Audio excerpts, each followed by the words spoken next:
Assalamualaikum dan selamat sejahtera. Nama saya Nursel daripada unit BMPP SSM ingin membentangkan apresiasi seni dan juga hasil corak batik yang saya hasilkan sepanjang tempoh pentaksiran. Baiklah, ini adalah hasil karya saya ataupun corak batik yang telah saya hasilkan, di mana corak batik tersebut menggabungkan beberapa elemen, beberapa unsur, dan juga beberapa prinsip dalam seni visual untuk mewujudkan satu kesatuan dan juga keseimbangan dalam karya tersebut, di mana yang menggabungkan elemen daripada dua negeri di Malaysia, iaitu negeri Sabah dan juga negeri Sarawak, di mana motif-motif dan juga susunan-susunan yang identik dan juga yang menggambarkan ciri khas dua negeri. Yang pertama yaitu bahagian motif, di mana motif yang digunakan adalah berbagai, seperti motif flora ataupun yang berbentuk bunga, dan juga motif geometri yang berbentuk bukan benda hidup. Bagi motif bunga ini, motif bunga saya membahagikan kepada dua jenis, yaitu motif bunga rafflesia yang berulang pada bahagian kiri dan juga motif bunga melur pada bahagian kanan yang bersifat bebas dan tidak berulang seperti motif bunga rafflesia.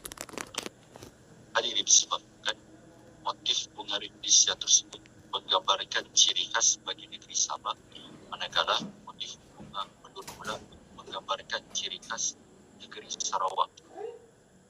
Maka dengan itu, penggabungan dua motif tersebut ataupun dikenal sebagai subject matter akan mewujudkan satu kesatuan dan juga satu corak yang baru dalam corak batik tradisional ini. Seterusnya, bagi motif geometri pula pada bahagian kiri yang disifatkan secara berulang dan juga disusun secara simetri dan seimbang, manakala pada bahagian kanan pula motif geometri tersebut bersifat bebas dan tidak berulang, disebabkan penggunaan motif geometri pada sebelah kanan lebih bebas bagi mewujudkan penegasan di bahagian kanan berbanding di bahagian kiri, yang memperlihatkan satu perulangan motif dan juga satu perulangan prinsip ataupun unsur seni yang sama di bahagian kiri. Maka dengan itu, pembahagian dua gaya yang berbeza menunjukkan penyatuan antara corak batik dua negeri tersebut.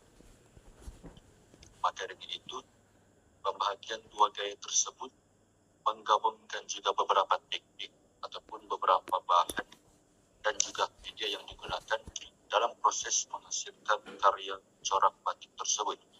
Pertama yaitu meniru teknik cantik, walaupun menghasilkan satu karya ini adalah berbentuk digital yang menggunakan teknik cantik sebagaimana yang dilakukan dalam penghasilan batik asli. Seterusnya, ia juga menggunakan teknik tekap secara digital juga bagi subject matter, yaitu bunga melur dan juga bunga rafflesia tersebut, bagi mendapat corak dan juga bentuk untuk diulangkan. Disebabkan penghasilan corak-corak tersebut dihasilkan secara digital itu menggunakan aplikasi sketch, di mana peralatan ataupun segala bahan dan juga media yang digunakan adalah berbentuk digital bagi memudahkan proses penghasilan karya tersebut. Seterusnya itu bahagian yang terakhir, yaitu proses penghasilan karya. Dalam proses penghasilan karya ini, saya hanya memaparkan 6 langkah sahaja. Yang pertama yaitu saya melakukan ataupun melukis satu garis lurus yang berulang dan juga secara bersilang bagi membentuk satu ruang untuk diletakkan motif bunga dan juga motif flora dan juga motif geometri. Bagi langkah kedua pula, saya melakukan teknik tekap, yaitu di mana tekapan tersebut dilakukan terhadap motif bunga rafflesia terlebih dahulu secara berulang dan juga secara tersusun bagi mewujudkan keseimbangan di bahagian kiri. Seterusnya langkah ketiga yaitu saya melakukan teknik tiruan ataupun teknik tekapan juga bagi motif geometri di bahagian kiri secara berulang dan juga secara tersusun. Kita boleh lihat di situ, ia terlihat simetri bagi mewujudkan kombinasi antara motif geometri dan juga motif floral. Bagi langkah keempat pula, saya melakukan satu bakaran ataupun satu perancangan warna terhadap motif flora dahulu. Hal ini bertujuan untuk melakukan perancangan warna dan juga mengatur ton warna yang sesuai dilakukan di bahagian kiri. Sebagai contoh, saya melakukan lakaran awal ataupun mewarnakan motif flora tersebut bagi bunga rafflesia dengan warna asal bagi mengkombinasikan dengan warna motif geometri.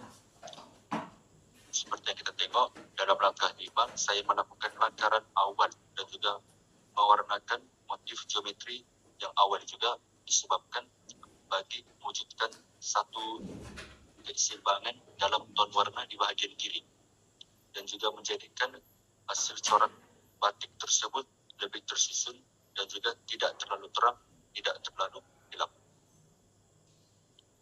Seterusnya itu langkah ke-6, itu langkah yang terakhir, di mana kesemua elemen, semua unsur dan juga kesemua prinsip rekaan yang disatukan dalam corak tersebut mewujudkan satu tema yang sesuai dalam corak batik tradisional, di mana corak tersebut mengekalkan warisan alam Melayu dan juga mengekalkan identiti dan juga ciri-ciri khas bagi kedua negeri tersebut. Maka dengan itu terhasillah satu karya ataupun karya yang agung daripada kedua-dua subjek matter daripada dua negeri tersebut. Jadi setakat itu sahaja daripada saya. Yang baik itu datang daripada Allah Subhanahu Wa Taala, yang buruk itu datang daripada saya sendiri. Wabillahi taufiq wal hidayah. Wassalamualaikum warahmatullahi wabarakatuh. Sekian, terima kasih.